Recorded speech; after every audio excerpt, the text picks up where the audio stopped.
Picture this, you're grabbing your morning coffee, you sit down at your desk, and you find out that every single file and system your entire organization relies on is completely locked down. The only way out? A massive, exorbitant ransom.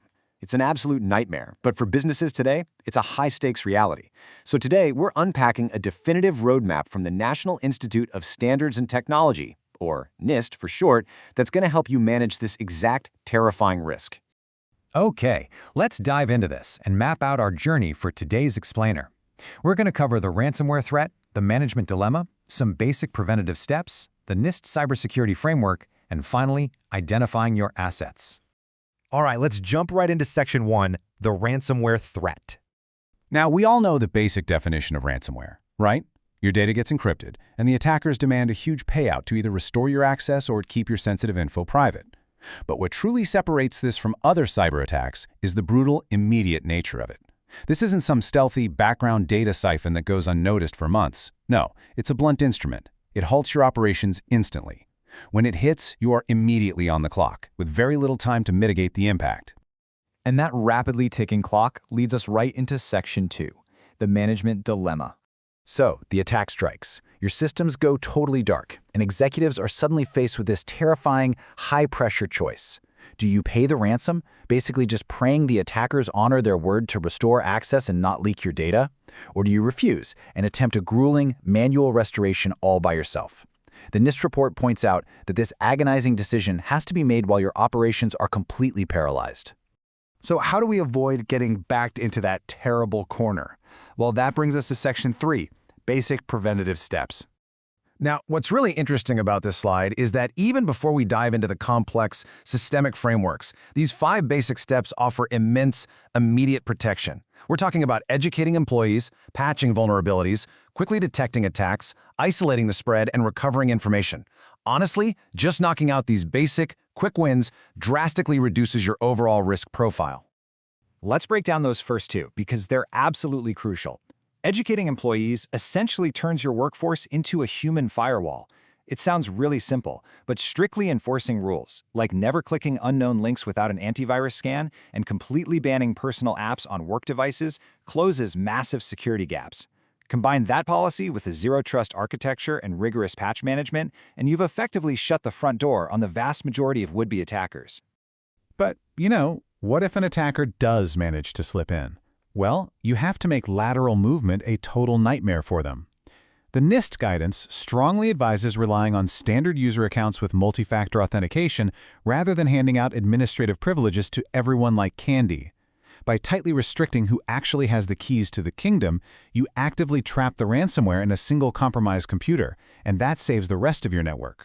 And if the absolute worst-case scenario does happen, you need robust safety nets in place to recover your information. A crucial step here is storing your data in an immutable format. Simply put, that means the database cannot overwrite older, uncorrupted data when a ransomware program suddenly tries to encrypt everything. Furthermore, keep an up-to-date, totally offline list of contacts for law enforcement, legal counsel, and incident response. Because trust me, you definitely do not want to be hunting for those phone numbers while your screens are locked up. Okay, those basic steps are fantastic for immediate action, but for long-term, ongoing resilience, we need a real system. That takes us to Section 4, the NIST cybersecurity framework. The National Institute of Standards and Technology, which operates under the U.S. Department of Commerce, provides our authoritative roadmap for today. And I really want to establish the ultimate credibility of this source material. This isn't just casual IT advice you find on a blog. It is a rigorous, heavily vetted profile specifically designed for ransomware risk management. And this brilliantly illustrates the 5 overarching pillars at the core of this framework: identify, protect, detect, respond, and recover. See, this doesn't just focus on building a taller perimeter wall to keep bad guys out. It comprehensively covers the entire life cycle of an attack. It forces your organization to ask the hard questions. What exactly do we have? How do we protect it? How will we even know if we're breached? What do we actually do when the attack happens? And finally, how do we bounce back? Let's look closer at that very first question in Section 5, identifying your assets. So the crucial point is, you absolutely cannot protect what you don't know you have. This table translates technical framework jargon straight into business survival. If you inventory physical devices, you can reinstall wiped systems so much faster. If you catalog external connections, you can temporarily sever ties with partners during an attack to make sure you don't infect them. But crucially, you must map your internal data flows. This specifically enumerates exactly what information is at risk the very second attackers start moving laterally through your network. Let's move on and see how this builds. Once you've identified those assets, you have to ruthlessly prioritize them based on their business value.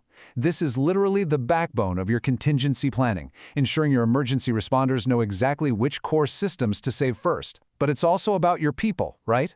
The framework demands establishing crystal-clear cybersecurity roles for your workforce and third-party stakeholders, and running tabletop simulations at least annually. Everyone needs that muscle memory for their exact role way before a crisis actually hits.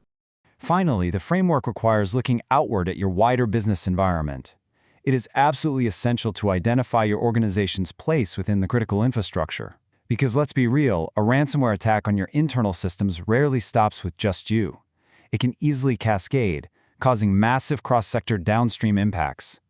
Understanding your blast radius helps national response teams manage the broader fallout if your organization suddenly goes dark.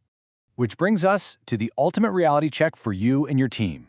Are your organization's critical functions truly mapped out for an emergency ransomware response? It's a question you absolutely must answer before your screens go black and that ransom note appears. Thank you so much for joining me to explore this vital framework today, and I really hope you leave this explainer empowered to evaluate your own organization's readiness. Stay safe out there.